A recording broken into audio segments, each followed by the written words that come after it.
ವೀಕ್ಷಕರೇ, ಬೆಂಗಳೂರಿನ ಚಿನ್ನಸ್ವಾಮಿ ಸ್ಟೇಡಿಯಂ ಬಳಿ ಉಂಟಾದಂತ ಭೀಕರ ಕಾತುಳಿತದ ಸಾವು ನೋವುಗಳು ದೇಶದ ಎಲ್ಲಾ ಕಡೆ ಸದ್ದನ್ನ ಮಾಡಿರೋದು ನಿಮ್ಗೆಲ್ಲ ಗೊತ್ತೇ ಇದೆ.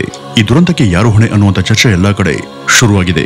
ಈ 11 ಸಾವುಗಳ ಕರಾಳತೆ ಮಾಸ್ ಹೋಗುವಂತ ಮುನ್ನನೇ ರಾಜ್ಯ ಸರ್ಕಾರ ಇದು ಪೊಲೀಸ್ ಭದ್ರತಾ ವೈಫಲ್ಯದಿಂದ ಪ್ರಮಾದ ಅಂತ ಎಲ್ಲ ತಪ್ಪನ್ನು ಕೂಡ ಪೊಲೀಸ್ ಇಲಾಖೆ ಮೇಲೆ ಹೊರಿಸಿ ಬೆಂಗಳೂರು ಜಿಲ್ಲಾ ಪೊಲೀಸ್ ಕಮಿಷನರ್ ಆಗಿದ್ದಂತ ದಕ್ಷ ಅಧಿಕಾರಿಯಾಗಿದ್ದಂತ ದಯಾನಂದ್ ಅವರನ್ನ ಅಮಾನತ್ ಮಾಡಿದೆ. ಅದಲ್ಲದೆ ಇವ್ರ ಜೊತೆ ಡಿಸಿಪಿ ಸೇರಿದಂತೆ ಒಟ್ಟು 5 ಜನ ನಿಷ್ಠಾವಂತ ಪೊಲೀಸ್ ಅಧಿಕಾರಿಗಳನ್ನ ರಾಜ್ಯ ಸರ್ಕಾರ ಅಮಾನತ್ ಮಾಡಿದೆ. ಇದೊಂದು ರೀತಿ ಎತ್ತಿಗೆ ಜ್ವರ ಬಂದಾಗ ಎಮ್ಮೆಗೆ ಬರೆ ಹಾಕ್ತಂತೆ. ಸರ್ಕಾರದ ಈ ಒಂದು ಆತುರದ ಕ್ರಮದ ವಿರುದ್ಧ ಇದೀಗ ರಾಜ್ಯದ ಜನತೆ ಆಗ್ರಹ ಮಾಡ್ತಿದ್ದಾರೆ. ಇದು ಸಂಪೂರ್ಣವಾಗಿ ಸರ್ಕಾರದ ಬೇಜವಾಬ್ದಾರಿ ನಿರ್ಧಾರ ಅಂತ ನಿವೃತ್ತ ಅಧಿಕಾರಿಯಾದಂತ ಜ್ಯೋತಿ ಪ್ರಕಾಶ್ ಮಿರ್ಜಿ ಹೇಳಿಕೆಯನ್ನ ಕೊಟ್ಟಿದ್ದಾರೆ. RCB ಇವೆಂಟ್ ಅನ್ನ ಮಾಡಲೇಬೇಕು ಅಂತ ಬಯಸಿದ್ದೆ ಸರ್ಕಾರ. ಇಷ್ಟು ಆತುರದಲ್ಲಿ ಅದನ್ನ ಆಯೋಜನೆ ಮಾಡಿ ರೋಡ್ ಶೋ ತರದ ಜಾತ್ರೆಯ ಮೂಲಕ ಆಚರಿಸಲು ಕೂಡ ಅವರೇ ಹೇಳಿದ್ದು. ಸರಿಯಾದಂತ ವ್ಯವಸ್ಥಿತ ಯೋಜನೆ ಇಲ್ಲದೆ ನಡೆಸಿದಂತ ಈ ಒಂದು ಇವೆಂಟ್ ಅಂತಿಮವಾಗಿ 11 ಜನರನ್ನ ಬಲಿ ಪಡಿತು. ಇಲ್ಲಿ RCBಯ ಮ್ಯಾನೇಜ್ಮೆಂಟ್, ಆರ್ಗನೈಸರ್, ಸರ್ಕಾರ, ಹುಚ್ಚಾಟ ನಡೆಸಿದಂತ ಪಬ್ಲಿಕ್ ಇವರೆಲ್ಲರೂ ಕೂಡ ಈ ಒಂದು ತಪ್ಪಿಗೆ ಜವಾಬ್ದಾರರು. ಹಾಗಿರುವಾಗ ಇವರೆಲ್ಲರ ನಿರ್ಲಕ್ಷ್ಯತೆ ಕಣ್ಮುಂದೆನೆ ಇದ್ರೂ ಕೂಡ ಕೇವಲ ಪೊಲೀಸರ ಮೇಲೆ ಗೂಬೆ ಕೂರಿಸೋದು ಸರಿಯಲ್ಲ. ಅದರಲ್ಲೂ ಕೂಡ ಕಮಿಷನರ್ ಆದಂತ ದಯಾನಂದ್ ಅವರು ಅತ್ಯಂತ ಪ್ರಾಮಾಣಿಕ ಹಾಗೂ ನಿಷ್ಪಕ್ಷಪಾತದ ಸೇವೆಗೆ ಹೆಸರಾದವರು. ಅವ್ರಿಗೆ ರಾಜ್ಯಾದ್ಯಂತ ಅಭಿಮಾನಿಗಳಿದ್ದಾರೆ. ಎಷ್ಟೋ ಹೈ ಪ್ರೊಫೈಲ್ ಕೇಸ್ಗಳನ್ನ ಯಾರ ಒತ್ತಡಕ್ಕಾಗ್ಲಿ ಧಮಕಿಗಾಗ್ಲಿ ಮಣಿದೆ ತಾವೇ ಖುದ್ದಾಗಿ ನಿಂತು ಹ್ಯಾಂಡಲ್ ಅನ್ನ ಮಾಡಿದವರು. I don't eat lunch also don't eat lunch ಅಂದ್ಕೊಂಡೆ ತಮ್ಮ ಈ 30 ವರ್ಷಗಳ ಸುದೀರ್ಘ ಪೊಲೀಸ್ ಸೇವೆಯಲ್ಲಿ ಕಾಲವನ್ನ ಕಳೆದವರವರು. ಲಂಚ, ಭ್ರಷ್ಟತೆ, ರೆಕಮೆಂಡೇಶನ್ ಅನ್ನೋದು ಇವರ ಹತ್ರನೂ ಸುಳಿಯಲ್ಲ. ಇಂಥವರನ್ನ ಅವರು ಮಾಡದಂತ ತಪ್ಪಿಗೆ ಸರ್ಕಾರ ಅಮಾನತನ್ನ ಮಾಡಿರೋದು ರಾಜ್ಯಾದ್ಯಂತ ಆಂದೋಲನಕ್ಕೆ ಕರೆ ಕೊಟ್ಟಂತಾಗಿದೆ. ಇಲ್ಲಿ ನಿಜಕ್ಕೂ ರಾಜೀನಾಮೆ ಕೊಡಬೇಕಾದವರು ರಾಜ್ಯದ CM, DCM ಅಂತ ಜನರು ಮಾತನಾಡ್ಕೊಳ್ತಿದ್ದಾರೆ. ಇವರು ಬೇಕಾದ್ರೆ RCBಯ ಮ್ಯಾನೇಜ್ಮೆಂಟ್ ವಿಭಾಗವನ್ನ ಬ್ಯಾನ್ ಮಾಡ್ಲಿ. ಮುಂದೆ ಇಂಥ ತಪ್ಪುಗಳು ನಡೆಯೋದು ಬೇಡ. ಈ ಒಂದು ಸಾವು ನೋವುಗಳು ಸರ್ಕಾರಕ್ಕೆ ಕೊನೆವರೆಗೂ ಕಳಂಕವಾಗಿಯೇ ಉಳಿತವೆ. ಇಲ್ಲಿ ರಾಜ್ಯದ ನಾಯಕರು ಇದಕ್ಕೆ ನಾವು ಕೂಡ ಕಾರಣ ಅಂತ ತಮ್ಮ ತಪ್ಪನ್ನ ಒಪ್ಕೊಳ್ಳದೆ ನಮಗೂ ಇದಕ್ಕೂ ಸಂಬಂಧನೇ ಇಲ್ಲ ಅಂತ ವರ್ತಿಸ್ತಿರೋದು ನಿಜಕ್ಕೂ ಹಾಸ್ಯಾಸ್ಪದ ಅಂತ ಜನ ಆಡ್ಕೊಳ್ತಿದ್ದಾರೆ. ಆತ್ಮ ಸಾಕ್ಷಿ ಹಾಗೂ ಪಾಪ ಪ್ರಜ್ಞೆ ಅನ್ನೋದು ಕಿಂಚತ್ತಾದ್ರೂ ಇವರಿಗಿದ್ರೆ ಮೊದಲು ತಾವು ಗೌರವಯುತವಾಗಿ ಪದಚ್ಯುತರಾಗಬೇಕಿತ್ತು.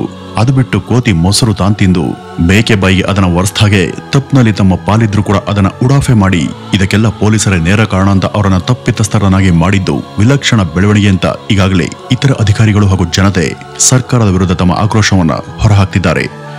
ಪೊಲೀಸರ ತಪ್ಪಿದ್ದಲ್ಲಿ ಮೊದಲು ತನಿಖೆ ಮಾಡಬೇಕು. ಅದರ ವರದಿ ಹೊರಬಂದ ನಂತರ ಅದನ್ನ ಪರಿಶೀಲನೆ ಮಾಡಿ ಯಾರ ತಪ್ಪು ಎಷ್ಟಿದೆ ಅಂತ ಅದಕ್ಕೆ ಯಾವ ತರಹದ ಶಿಕ್ಷೆ ಕೊಡಬೇಕು ಅಂತ ನಿರ್ಧಾರ ಮಾಡಬೇಕು.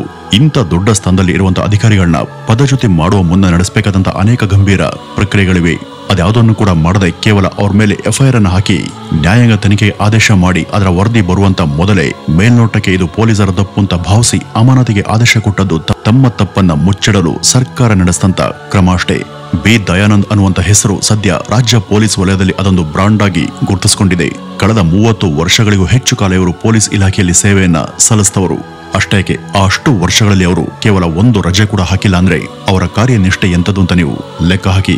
ವೀಕ್ಷಕರೇ, 2023ರ ಮೇ ತಿಂಗಳಿಂದ ಬೆಂಗಳೂರಿನ ಸಿಟಿ ಕಮಿಷನರ್ ಆಗಿ ಸೇವೆಯನ್ನು ಸಲ್ಲಿಸ್ತಾ ಬಂದಿರುವಂತಹ ಬಿ ದಯಾನಂದ್ ಅವರು ಮೂಲತಃ ಹಾವೇರಿಯವರು.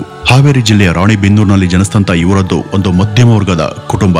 ಆರಂಭದಲ್ಲಿ ದಯಾನಂದ್ ಅವರಿಗೆ ಪೊಲೀಸ್ ಆಗಬೇಕು ಅನ್ನುವಂತ ಹಂಬಲ ಏನು ಇರಲಿಲ್ಲ. ಅವರು ಸರ್ಕಾರಿ ಸೇವೆಗೆ ಆಯ್ಕೆಯಾಗಬೇಕು ಅಂತ ಬಯಸಿದ್ದು ನಿಜ. ಅದಕ್ಕಾಗಿ ಅವರು UPSC ಆಯೋಗದ ಕೇಂದ್ರ ಸಿವಿಲ್ ಪರೀಕ್ಷೆಯನ್ನ ಬರೀತಾರೆ. ಆ ಒಂದು ಪರೀಕ್ಷೆಯಲ್ಲಿ ಅವರು ಪಡೆದಂತ ಗಮನಾರ್ಹ ಅಂಕಗಳು ಅವರನ್ನ ಮುಂದೆ IPS ರ್ಯಾಂಕ್ಗೆ ಏರಿಸ್ತವೆ. 1994ರ ಬ್ಯಾಚ್ನ IPS ಆಗಿ ಆಯ್ಕೆಯಾದಂತ ಅವರು ತಾವು ACP ಆಗಿ ಮೊದಲು ಸೇವೆ ಮಾಡಿದ್ದು ದಕ್ಷಿಣ ಕನ್ನಡದ ಪುತ್ತೂರಲ್ಲಿ. 1998ರಿಂದ ಶುರುವಾದಂತ ಅವರ ಪೊಲೀಸ್ ಜರ್ನಿ ಮುಂದೆ ಚಿತ್ರದುರ್ಗ, ಮೈಸೂರು, ಕೋಲಾರ ಮುಂತಾದ ಕಡೆ ಮುಂದುವರಿಯುತ್ತೆ. 1998ರಲ್ಲಿ ಪುತ್ತೂರಿನಲ್ಲಿ ACP ಆಗಿ ಸೇವೆಯನ್ನು ಶುರು ಮಾಡದಂತ ಅವರು ಮುಂದೆ 2008ರವರೆಗೂ ವಿಜಯಪುರ, ಬೆಳಗಾವಿ ಮೊದಲಾದ ಕಡೆ ಪೊಲೀಸ್ ವರಿಷ್ಠಾಧಿಕಾರಿಯಾಗಿ ಸೇವೆಯನ್ನ ಮಾಡ್ತಾರೆ. ಮುಂದೆ ಜಾಯಿಂಟ್ ಸೆಕ್ರೆಟರಿ, ಅಡಿಷನಲ್ ಆಫೀಸರ್ ಸ್ಥಾನಗಳಿಗೂ ಬಡ್ತಿ ಪಡೆದಂತ ಅವರು ಕಮಿಷನರೇಟ್ ಹಂತಕ್ಕೆ ಬರ್ತಾರೆ. 2023ರಿಂದ ಬೆಂಗಳೂರಿನ ಸಿಟಿ ಕಮಿಷನರ್ ಆಗಿ ಸೇವೆ ಸಲ್ಲಿಸುತ್ತಿದ್ದಂತ ಅವ್ರ ಮೇಲೆ ಈಗ ಚಿನ್ನಸ್ವಾಮಿ ಸ್ಟೇಡಿಯಂನಲ್ಲಿ ಆದಂತ ತಪ್ಪಿನ ಅಪವಾದದ ಹಣೆಪಟ್ಟಿಯನ್ನ ಕೊಡಲಾಗಿದೆ. ವೀಕ್ಷಕರೇ, ಬೆಂಗಳೂರು ವಿಶ್ವ ದರ್ಜೆಯ ನಗರ.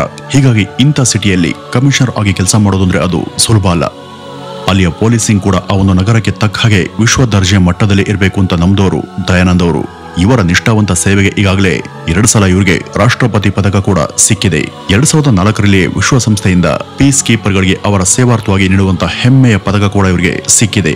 ಕಸುವೋದಲ್ಲಿ ಇವರ ಪ್ರಾಮಾಣಿಕ ಸೇವೆಯನ್ನು ಗುರುತಿಸಿದಂತ ವಿಶ್ವಸಂಸ್ಥೆ ಇವರನ್ನ ಗುಣಗಾನ ಮಾಡಿದೆ. ಹೀಗಿರುವಾಗ ಇಂಥವ್ರ ಬಗ್ಗೆ ಸರಿಯಾಗಿ ತಿಳ್ಕೊಳ್ಳದೆ ರಾಜ್ಯ ಸರ್ಕಾರ ಇವರನ್ನ ಗಂಭೀರ ಆರೋಪದೊಂದಿಗೆ ಅಮಾನತ್ ಮಾಡಿದ್ದು ಸ್ವಲ್ಪ ಕೂಡ ಸಮಂಜಸ ಅಲ್ಲ. ರಾಜ್ಯದ ಬಹುತೇಕ ಜಿಲ್ಲೆಗಳಲ್ಲಿ ನಾನಾ ರ್ಯಾಂಕ್ಗಳಲ್ಲಿ ದುಡಿದಂತ ಇವರ ಈ 30 ವರ್ಷಗಳಲ್ಲಿ ಪೊಲೀಸ್ ಕರಿಯರ್ನಲ್ಲಿ ಯಾವುದೇ ಒಂದು ಸಣ್ಣ ಮಾರ್ಕ್ ಇದ್ದದಿಲ್ಲ. ಪೊಲೀಸ್ ಅಂದ್ರೆ ಲಂಚಕೋರು, ಭ್ರಷ್ಟರು ಅನ್ನುವಂತ ಭಾವನೆ ಹಲವರಲ್ಲಿದೆ. ಹೀಗಿರುವಾಗ ಇಂಥವ್ರ ಮಧ್ಯ ದಯಾನಂತರದ ವ್ಯಕ್ತಿಗಳು ತೀರಾ ಅಪರೂಪ. ದಯಾನಂತರದ ಅಧಿಕಾರಿಗಳನ್ನ ಈ ರೀತಿ ಅಮಾನತನ ಮಾಡುವಂತ ಮುನ್ನ ಅವ್ರಿಗೂ ಮೇಲಿನ ರ್ಯಾಂಕ್ ನಲ್ಲಿ ಇರುವಂತಹ ಹಿರಿಯ ಅಧಿಕಾರಿಗಳ ಜೊತೆ ಸಮಾಲೋಚನೆಯನ್ನ ನಡೆಸಬೇಕಿತ್ತು. ಆದ್ರೆ ಇಲ್ಲಿ ಇದ್ಯಾವುದೂ ಕೂಡ ಆಗಿಲ್ಲ. ಪೊಲೀಸರದೇ ತಪ್ಪು ಅನ್ನುವಂತ ಸಿಎಂ ಹಾಗೂ ಡಿಸಿಎಂ ರವರದ್ದು ಹಾಗಾದ್ರೆ ಇಲ್ಲಿ ಏನು ಪಾತ್ರನೇ ಇಲ್ವಾ? ವೀಕ್ಷಕರೇ, ದಯಾನಂದ್ ರವರು ವೃತ್ತಿಪರತೆ ಇರುವಂತ ಪೊಲೀಸ್ ಅಧಿಕಾರಿ. ಅವರು ತಮ್ಮ ವೃತ್ತಿ ಬದುಕಿನಲ್ಲಿ ನಿಷ್ಠೆ ಹಾಗೂ ವೈಯಕ್ತಿಕ ಬದುಕಲ್ಲಿ ಶಿಸ್ತುಬದ್ಧ ದಿನಚರಿ ಪಾಲಿಸ್ತಾ ಬಂದಂತವರು. ಪೊಲೀಸಿಂಗ್ ನಲ್ಲಿ ಅವರ ಪ್ರಯತ್ನಗಳು ಹಾಗೂ ದಕ್ಷ ಆಡಳಿತಕ್ಕಾಗಿ ಅವರು ಅಳವಡಿಸಿಕೊಂಡಂತ ನೂತನ ಕ್ರಮಗಳು ಸಿಟಿಯಲ್ಲಿ ಕ್ರೈಮ್ ಅನ್ನ ಕಂಟ್ರೋಲ್ ಮಾಡುವಲ್ಲಿ ಅತ್ಯಂತ ಪರಿಣಾಮಕಾರಿಯಾಗಿವೆ. ಹೈಟೆಕ್ ಸಿಟಿಯಲ್ಲಿ ಕಮಿಷನರ್ ಆದಂತಹ ಇವರು ಇಲ್ಲಿ ಬೆಳೆತಿರುವಂತಹ ಜನಸಂಖ್ಯೆ ಮತ್ತು ಅದರಿಂದ ಅಲ್ಲಲ್ಲಿ ದಿನೇ ದಿನೇ ಹೆಚ್ಚುವಂತ ಕ್ರೈಮ್ ರೇಟ್ಗಳ ಬಗ್ಗೆ ಕೂಡ ಅವರು ಚಿಂತಿಸಿದ್ರು. ಬೆಂಗಳೂರಲ್ಲಿ ಸುಮಾರು 750ರಷ್ಟು ಎಐ ಚಾಲಿತ ಕ್ಯಾಮೆರಾಗಳ ಅಳವಡಿಕೆ ಹಾಗೂ ಸಿಟಿ ಪೂರ ಅಲ್ಲಲ್ಲಿ 2,500ಕ್ಕೂ ಹೆಚ್ಚು ಅತ್ಯಾಧುನಿಕ ಸಿಸಿಟಿವಿ ಕ್ಯಾಮೆರಾ ಅಳವಡಿಕೆಗೆ ಆದೇಶ ಮಾಡಿದ್ದು ಇವೆಲ್ಲ ರಿಮಾರ್ಕಬಲ್ ಬದಲಾವಣೆಯನ್ನ ತಂದಿದ್ವು. ಇವರು ಸಿಟಿಗೆ ಕಮಿಷನರ್ ಆದ ನಂತರ ಅದರ ಕ್ರೈಮ್ ರೇಟ್ ಎಲ್ಲೆಲ್ಲಿ ಯಾವ ತರ ತಗ್ಗಿತ್ತು ಅನ್ನೋದು ಕೂಡ ಸಿಟಿ ಜನರಿಗೆ ಗೊತ್ತೇ ಇದೆ. ತಂತ್ರಜ್ಞಾನದಲ್ಲಿ ಅವರಿಗೆ ಅತೀವ ಭರವಸೆ ಇದೆ. ಇದನ್ನೇ ಸರಿಯಾದ ರೀತಿಯಲ್ಲಿ ಬಳಸಿಕೊಂಡು ಅಪರಾಧಿಗಳ ಬೇಟೆ, ಅವರ ನಿಯಂತ್ರಣ ಮಾಡುವಂತ ಉತ್ಸಾಹ ಅವರಲ್ಲಿತ್ತು. ಸಿಟಿ ಕಮಿಷನರ್ ಅಂದ್ರೆ ತಮ್ಮ ಕೈ ಕೆಳಗಿನ ಎಲ್ಲರನ್ನೂ ಕೂಡ ಅಷ್ಟೇ ಚುರುಕಾಗಿ ಕೆಲಸ ಮಾಡೋದಕ್ಕೆ ಪ್ರಚೋದಿಸಬೇಕು. ಪೊಲೀಸಿಂಗ್ ಅನ್ನೋದು ಒನ್ ಮ್ಯಾನ್ ಆರ್ಮಿ ಅಲ್ಲ, ಅದು ಸಾಂಘಿಕವಾಗಿ ನಡೆಯುವಂತ ಕರ್ತವ್ಯ. ಎಲ್ಲರನ್ನೂ ಕೂಡ ತಮ್ಮಂತೆಯೇ ನಿಷ್ಪಕ್ಷಪಾತತೆಗೆ ನೂಕುವಂತ ದಕ್ಷತೆ ಇವರಲ್ಲಿದೆ. ಸೈಬರ್ ಕ್ರೈಮ್ ಅನ್ನು ತಡೆಯೋದಕ್ಕೆ ದೇಶದಲ್ಲೇ ಮೊದಲ ಬಾರಿಗೆ ಬೆಂಗಳೂರಲ್ಲಿ ಸೈಬರ್ ಪೊಲೀಸ್ ಕೇಂದ್ರ ಹಾಗೂ ಸೈಬರ್ ಲ್ಯಾಬ್ ಶುರುವಾಗೋದಕ್ಕೆ ಈ ದಯಾನಂದ್ ತರಹದ ಅಧಿಕಾರಿಗಳ ಪಾತ್ರ ಪ್ರಮುಖವಾಗಿದೆ. ದಯಾನಂದ್ ರವರ ಎಷ್ಟೋ ಐಡಿಯಾಗಳಿಂದ ಬೆಂಗಳೂರಲ್ಲಿ ಪೊಲೀಸ್ ಸೇವೆಯ ಸ್ವರೂಪನೇ ಗಮನಾರ್ಹ ರೀತಿಯಲ್ಲಿ ಬದಲಾಗಿದೆ. ತಪ್ಪಾದ ಪೊಲೀಸ್ ಫೈನ್ ಯಾರಿಗಾದ್ರೂ ಬಿದ್ದರೆ ಅಂಥವರು ಇಲಾಖೆ ಇಮೇಲ್ ಐಡಿಗೆ ಅದರ ವಿವರವನ್ನ ಬರೆದರೆ ತಕ್ಷಣ ಅವರಿಂದ ರಿವರ್ಸ್ ಫೈನ್ ಆಗುವಷ್ಟು ಅದೀಗ ಪಬ್ಲಿಕ್ಗೆ ಹತ್ರ ಆಗಿದೆ. ಇಲ್ಲಿಂದ 5-6 ವರ್ಷಗಳ ಹಿಂದೆ ಇಂಥ ಸ್ಥಿತಿ ಇರಲಿಲ್ಲ. ಯಾವುದೇ ಸಾಮಾನ್ಯ ವ್ಯಕ್ತಿಗೆ ಏನೇ ತೊಂದರೆ ಆಗಿದ್ದಲ್ಲಿ ಅದನ್ನ ಇಲಾಖೆ ಗಮನಕ್ಕೆ ನೀವು ತಂದ್ರೆ ಇಲಾಖೆ ಅದನ್ನ ಸರಿಪಡಿಸುತ್ತೆ. ಇಲಾಖೆಗೆ ಜನರ ಹಿತಾಸಕ್ತಿನೇ ಮುಖ್ಯ ಅನ್ನುವಂತ ಪಾರದರ್ಶಕ ಪರಂಪರೆ ಹುಟ್ಟಾಕೋದಿಕ್ಕೆ ದಯಾನಂದ್ ಅನ್ನುವಂತ ವೃತ್ತಿಪರ ಅಧಿಕಾರಿಯೇ ಕಾರಣ. ಅವರ ಇಂಥ ಪರಿಣಾಮಕಾರಿ ಸೇವೆ ಕಣ್ಮುಂದೆ ಇದ್ರೂ ಕೂಡ ನಡೆದಂತ ತಪ್ಪಿಗೆ ಅವರೇ ಕಾರಣ ಅಂತ ಅವರನ್ನ ಕೆಳಗಿಳಿಸಿದ್ದು ನಿಜಕ್ಕೂ ಬೇಸರದ ಸಂಗತಿ.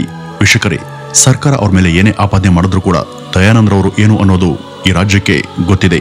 ಅವರ ಪ್ರಯತ್ನಗಳು ಕೊನೆವರೆಗೂ ಚಿರಸ್ಥಾಯಿಯಾಗಿಯೇ ನಿಲ್ತವೆ.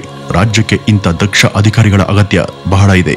ಈ ಒಂದು ನಿಟ್ಟಿನಲ್ಲಿ ಸರ್ಕಾರ ತನ್ನ ನಿರ್ಧಾರವನ್ನ ಮತ್ತೊಮ್ಮೆ ಆತ್ಮಾವಲೋಕನ ಮಾಡಿಕೊಂಡು ದಯಾನಂದ್ ಅವರನ್ನ ಮತ್ತೆ ಸೇವೆಗೆ ನೇಮಿಸಿಕೊಳ್ಬೇಕು ಅನ್ನೋದು ಇವತ್ತು ರಾಜ್ಯದಲ್ಲಿ ಲಕ್ಷಾಂತರ ಜನರ ಒಕ್ಕೂರುಲಿನ ಮನವಿ. ಇದನ್ನ ರಾಜ್ಯ ಸರ್ಕಾರ ಅರ್ಥ ಮಾಡ್ಕೊಳ್ಬೇಕು ಅಂತ ಹೇಳ್ತಾ ಇವತ್ತಿನ ಈ ಒಂದು ವಿಡಿಯೋವನ್ನ ಇಲ್ಲಿಗೆ ಮುಗಿಸೋಣ. ಇನ್ನು ರಾಜ್ಯ ಸರ್ಕಾರದ ಈ ಒಂದು ನಡೆ ಹಾಗೂ ದಯಾನಂದ್ ಅವ್ರ ಬಗ್ಗೆ ನಿಮ್ಮ ಅನಿಸಿಕೆಯನ್ನ ಕಮೆಂಟ್ ನ ಮೂಲಕ ತಪ್ಪದೆ ತಿಳಿಸಿ. ನಮಸ್ಕಾರ.